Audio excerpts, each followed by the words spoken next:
Let's talk more now about Dodd-Frank, the debt limit, and what Congress is doing about both. And joining us now is Republican Congressman Spencer Bachus. He's chairman of the House Financial Services Committee. Mr. Chairman, welcome back. Thank you very much. Let's start, however, with the debt, and then we'll get to Dodd-Frank in just a moment. Where do things stand? We just heard Speaker Boehner say that he thought the best plan was the cut, cap, and balance plan that the House passed this week. But that doesn't look like it's going to fly through the Senate. Well, there's no agreement. I will say that the imminent threat is a default and a downgrade, which would have long-term consequences. But the overarching concern is that we're spending ourselves into oblivion, and we're on an unsustainable path.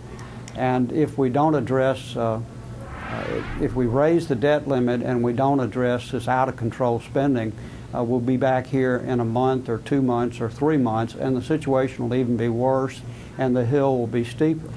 If we don't raise the debt limit, sir, what will happen to Wall Street? Will there be the financial Armageddon that some are predicting?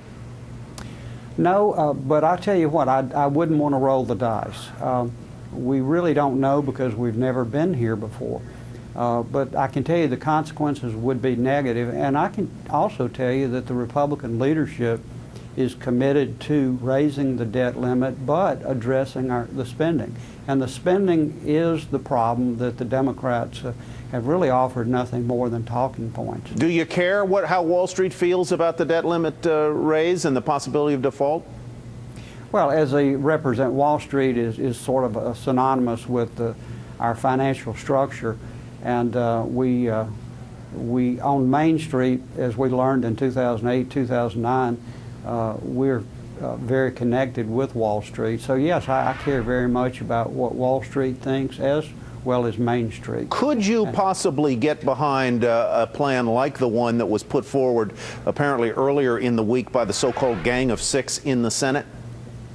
Well, that raised taxes, about half of that, as I understand, were tax increases.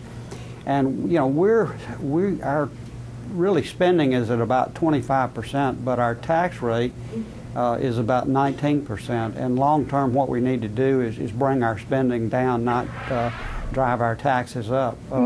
Really, not only taxes, but regulations are really inhibiting the formation of jobs because they really discourage small businesses from forming, and small businesses generate 80% of the jobs in America. I saw where the CEO of Home Depot said yesterday that Home Depot wouldn't be possible. You couldn't start a company like that today because of so many regulations and just the burden of the federal government.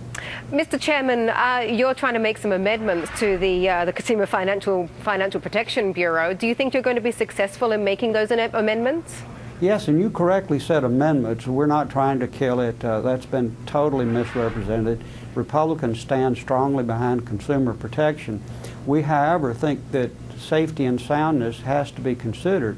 So we don't worry about a Federal Reserve or an FDIC, but we do worry about a consumer protection agency that's sole goal is to benefit consumers without considering how that benefit, the delivery of that benefit, undermines or affects the stability of our financial institutions. Now, here's all we do. We do very little. The first thing we do is what the Democrats originally proposed. They were for what we want to do today before they were against it, and that's replace a single all-powerful czar with a bipartisan commission. Now, that's probably 50% of what we want to do today.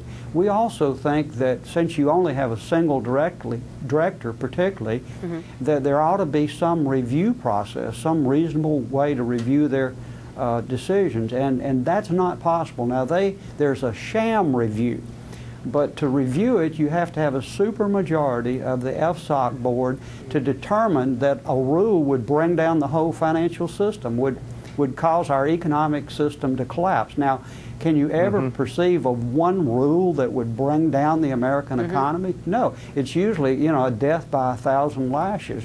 We've changed that to say that a majority, including the member of the CFPB. Now, these are all presidential appointees, so we're talking about all presidential appointees. We're saying a majority of those people appointed by President Obama, if they find that the rule is inconsistent with financial stability, job creation, and would pose a safety and soundness to our economic system, that those that we need to review those rules before they go into place. Okay. Congressman, thank you. Congressman Bachus, Mr. Chairman, thank you very much.